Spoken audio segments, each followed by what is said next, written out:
Let's take a look at some enolates now. So if you take a ketone or an aldehyde that has alpha protons, and you treat it with a strong base, and so hydroxide is a strong base. If we rip off that proton there,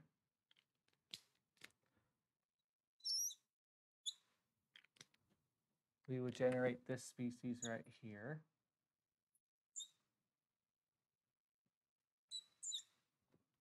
But then you can see a resonance structure where you bring this, you let the lone pair in and break the double bond, you would get this.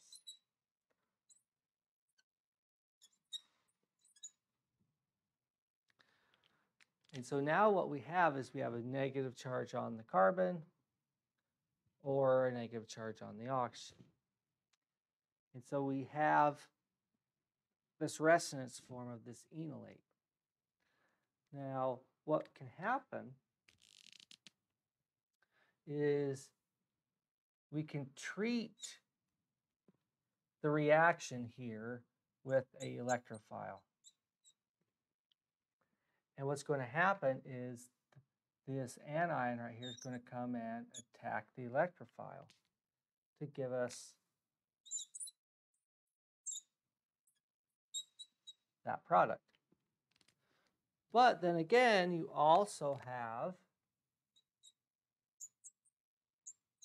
the negative charge on the oxygen, which you could then envision coming in and attacking the electrophile like that to give us this.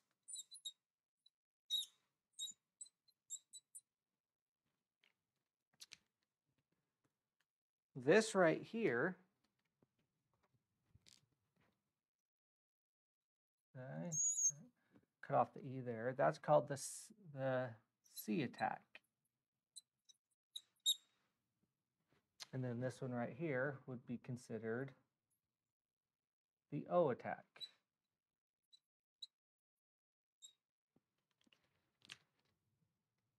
Now, when we're talking about the reactions here, we are only going to focus on the enolate that does the carbon attack.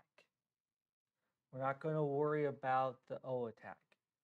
Because believe it or not, when you compare these two, the one that's more reactive is the C, when you have the anion right here. And so we're going to look at many reactions where the carbon is acting as the nucleophile. And remember that how I introduced this chapter, it's reactions of alpha carbons. It's not the reaction of the oxygen. Okay.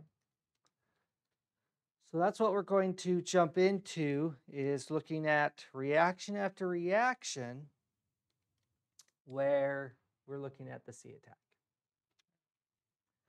So let's see, what is our next reaction here? Before we look at reactions, we need to have a refresher course on acid-base chemistry. Now I jumped ahead, so before we start talking about acid-base chemistry, let's take a look at our enolates and how they attack. Okay, so here's our enolate. And that's typically the more stable conformation that you're going to see the enolate in, because the negative charge is on the oxygen atom, right? But we do have that resonance structure where we could look at the enolate like this, right? So there's two forms. And I mentioned that we're only going to look at the C attack. But more often than not, you are not going to see it look like this. Okay. The way you're actually going to see it is you're going to have the enolate in this form. and then it's going to attack the electrophile like this.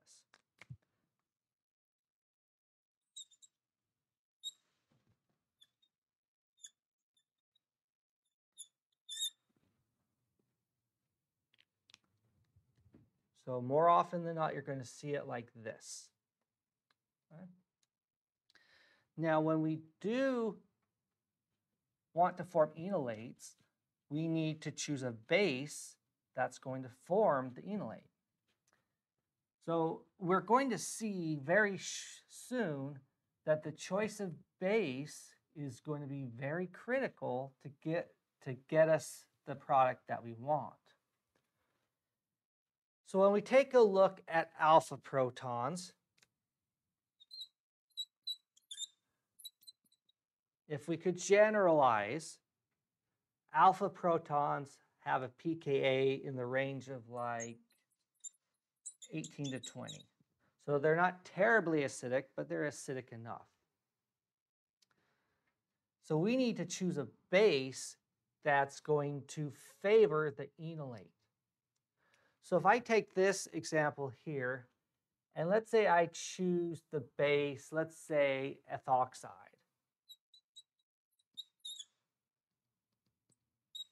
So I choose a base of ethoxide. Now it's going to react, right? It's going to come in and rip off that proton and form the enolate.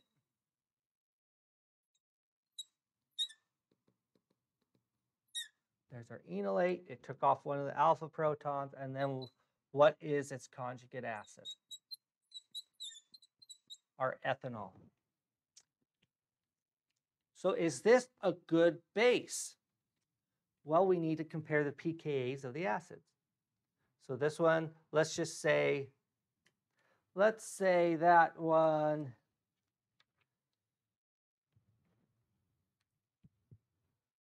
we look up in the table and the pKa of acetone is 19.2. That's the pKa. Now, what's the pKa of ethanol? We look in our tables and we see its pKa is 15.9. So do you recall from acid-base chemistry, when we look at equilibrium, which side is favored when you have a difference of almost 3? No, more than 3. So a difference in 3 is actually what? 10 raised to the 3. So that's 1,000 times favored in which direction? Towards the weaker acid. So what we have is an equilibrium that looks more like this.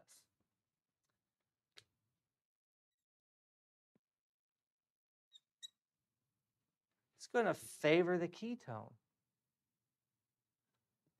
So if we need an enolate to form do a second reaction, choosing ethoxide was a horrible base to choose because the majority, we're going to have 1,000 times more of the ketone than enolate.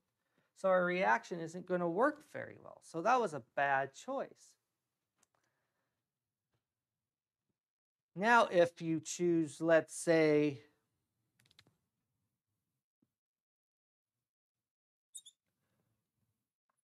let's choose a different base. Let's say if we used sodium hydride.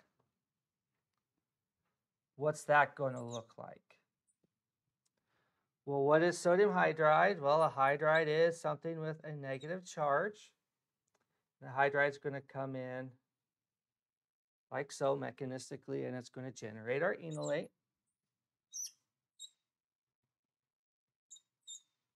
What's the pK of this acetone right there? 19.2. What would the conjugate acid be of this guy? Well, it would be hydrogen gas. Now with this, it's a gas. So you cannot keep that in the beaker or the reaction flask. That's going to bubble away. And so based off of Le Chatelier's principle, we're going to drive the reaction in that direction. So basically, this reaction it is not reversible because this bubbles away out of solution. So if we use sodium hydroxide, we are going to get basically 100% of our enolate. Instead of, in this example above, it was going to be 1,000 to 1. So the choice of base is really, really important. Now, what if we chose another really strong base? Let's do another strong base example here. What if we had, let's say, lithium diisopropyl amide? So that's lithium diisopropyl amide. So we would have something like that. And then we would have our lithium complex to it. But let's not worry about the spectator ions. Okay. So what would we have here? Same mechanism. It's going to act as a base. It's going to come and grab the proton and form our enolate. But then what is the conjugate acid going to be? It's going to be that guy. So we have a pKa of 19.2. And what is the pKa of amines? They're approximately around 35. Let's look at the table. The table says it's a pKa of 36. So what does the pKa values tell us? Well, it says we're going to favor the reaction towards the weaker acid, which is the amine. It's basically irreversible because look at the difference. 36 minus 19 compared to when we use ethoxide, there's a difference of 3. And so that's 1,000 to 1. But now it is much, much different, 36 to 19. So technically, is this reversible? Yeah, but practically not really. It's going to really just be in one direction due to the fact that these pKa's are so different. So what we can say about this is this base, when we form enolates, does it in a reversible manner. Whereas if we choose lithium diisopropyl amide, it is an irreversible reaction. Or if we used sodium hydride, also an irreversible reaction. Okay. Let's see here.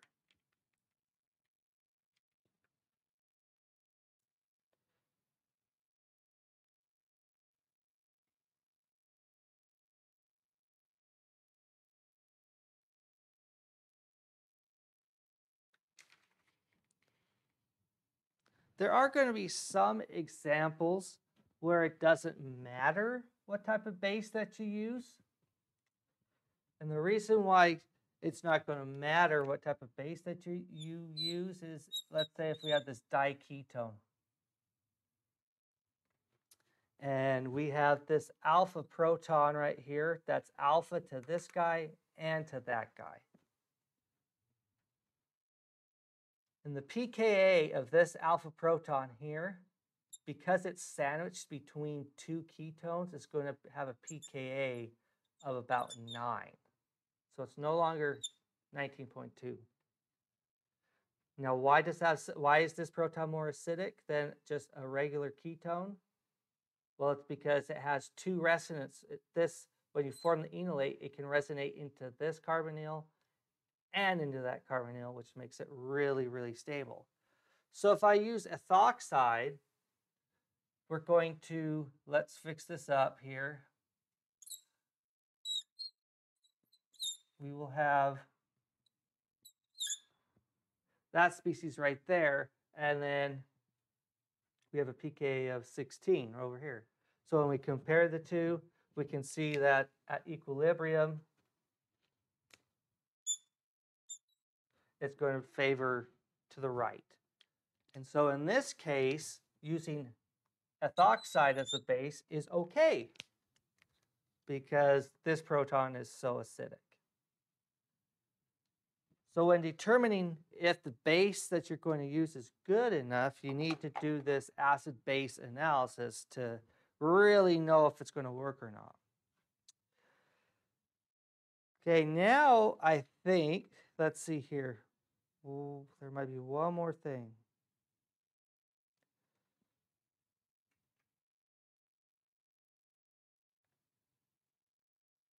Okay, so what we're going to do next is start looking at the reactions. So what we're going to look at first is alpha halogenation. So we're going to put some halogens on that alpha carbon. So the first reaction that we want to look at is acid-catalyzed alpha halogenations of carbonyl compounds. So if we have a ketone, let's draw a ketone that looks like this. Okay. So we have two alpha carbons. And then if we treat it with a halogen, so X2, and X2, or the halogen, can be chlorine, bromine, and iodine, but it cannot be fluorine. Fluorine does not work. It's just too reactive and just does crazy stuff. And if we have it, since it says acid catalyzed, we will add some acid. So there's our hydronium. So what is the product here? When you look at your molecule, you find your alpha protons, which are right here. There's two of them. On your alpha carbon, there's our alpha protons. These are methyl groups. So those are not alpha protons. And when you are under acidic conditions, you only replace one of the hydrogens with the halogen that you're using. So our methyl groups stay there, and we replace one of the hydrogens with the bromine. And that is alpha halogenation. I'm making a big deal of this, only one. Okay? So let's take a look at the mechanism of this and how it works. So what would you expect the first thing to do? What would happen? Well, we have an acid, we have a nucleophile. Not nucleophile, a base, right? It'll act, let's see here, making sure I get the arrows right. This one's reversible.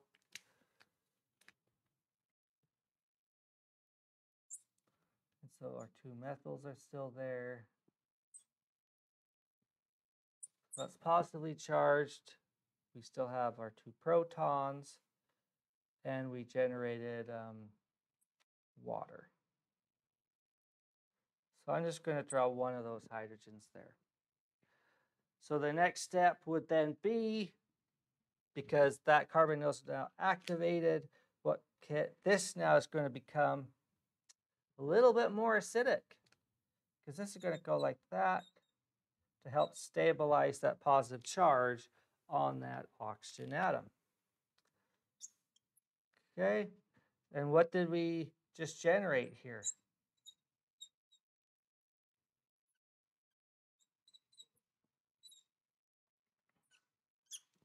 What did we generate right there? We generated a enolate. That's what we're looking at right now, right? So now we generated an enolate, and so we're going to treat that with our halogen. Remember, the halogen can be chlorine, bromine, and iodine.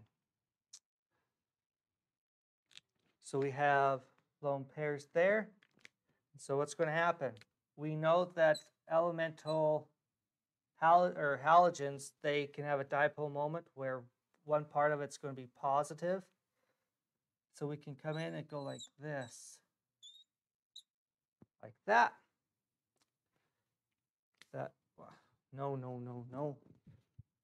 Sorry, not O attack. We are doing carbon attack. So these lone pairs are going to come in. Those are going to come like that.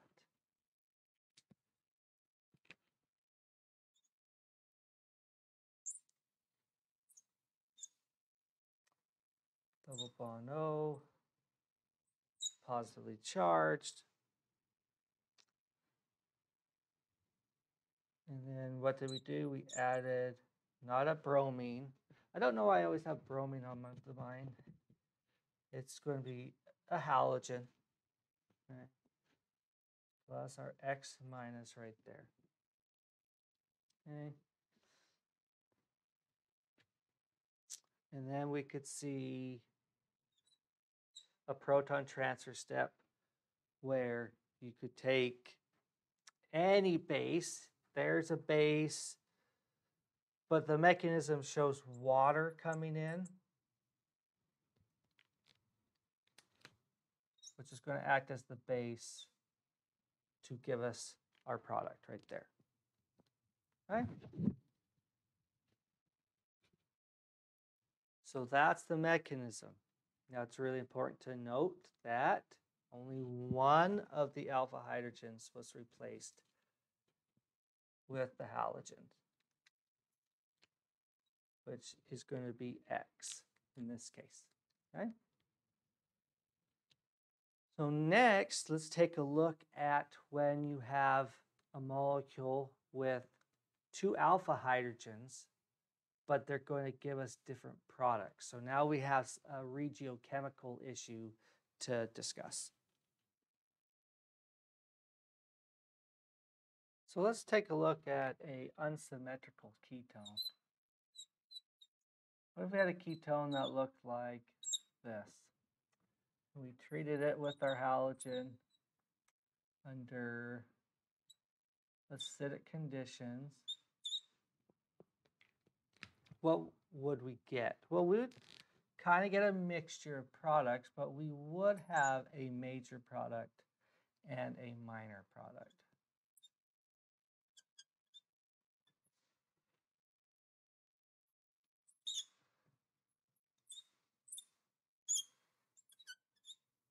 So like I said before, we identify in our ketone where the alpha protons are. There's one there, and there's two there.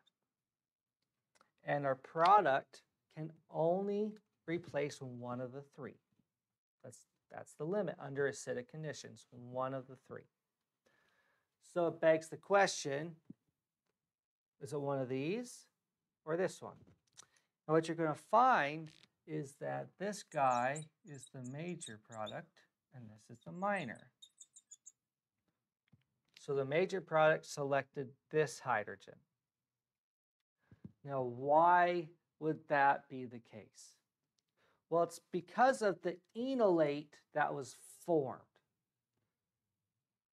So the enolate that made this guy look like this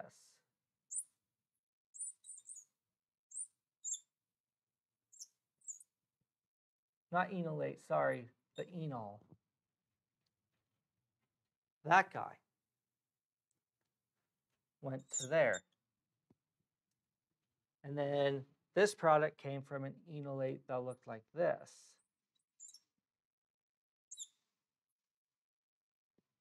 I keep saying enolate.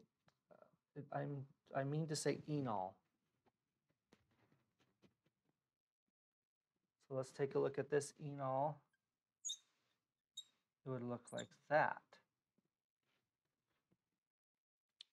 When you look at those two enols, which one looks like the more stable enol? Look at this double bond right there. If we're counting carbons, this double bond has a 1, 2, 3. So that's a tri-substituted double bond, and this one is what? A di substituted in there. So the reason why we have this guy as the major product is all because when you look at the enolate from which it is made from, we have two possible enols, and this guy is the more stable enol.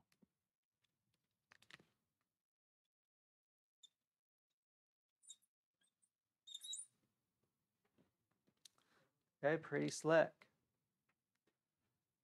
So now what I want to do is compare these reactions, okay, with alpha halogenation under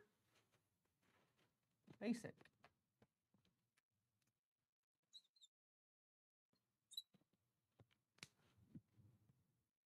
Basic catalyzed alpha halogenation of enolates. That's what we're going to look at next. Now, under basic conditions, how's the halogenation going to work?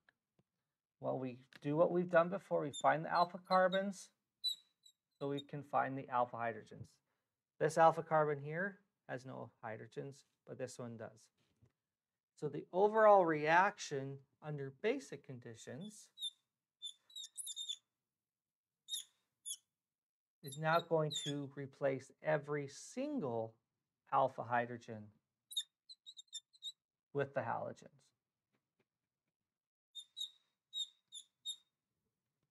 That's the major difference between basic conditions and acidic conditions. Under basic conditions, all the alpha protons get replaced with the halogen of choice. So if we draw another molecule,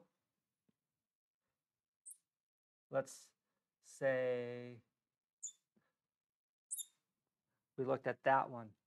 Remember what the product was when we did it under acidic conditions? Now compare it when we are looking at it under basic conditions. We have our hydroxide and our halogen. What is it going to now be? I just told you the answer. Every alpha hydrogen is going to be replaced with the halogen. So what would we have? I see that we have 3 alpha hydrogens. So we would replace all 3 of them with a X. Really quite simple. Now I for sure want to understand why this is the case. Why does acid catalyze versus base catalyze? Why do they give us different products? Well, before we can answer that, let's take a look at the mechanism under basic conditions. And then after we've seen both mechanisms, one under basic and one under acidic, then we can compare what's going on. Okay. So what we can do first here, we see we have a base. So that base is going to come in and extract a proton. And what are we going to form?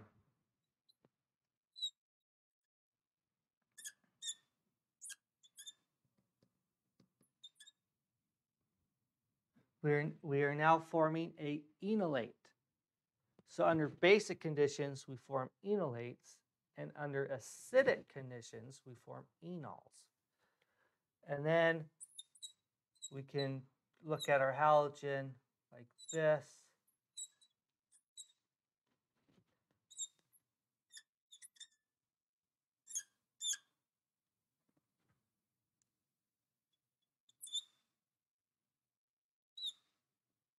That would be our X. And then we do it all over again.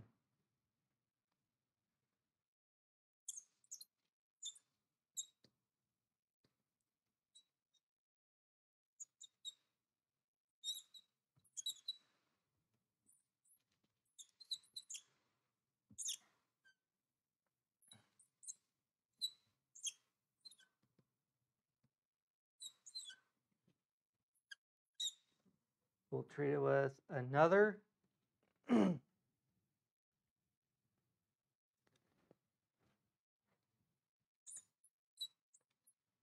that would come down. So I'm going to grab that.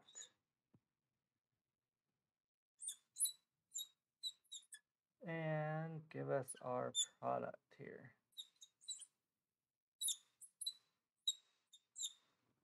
Just like that. Okay.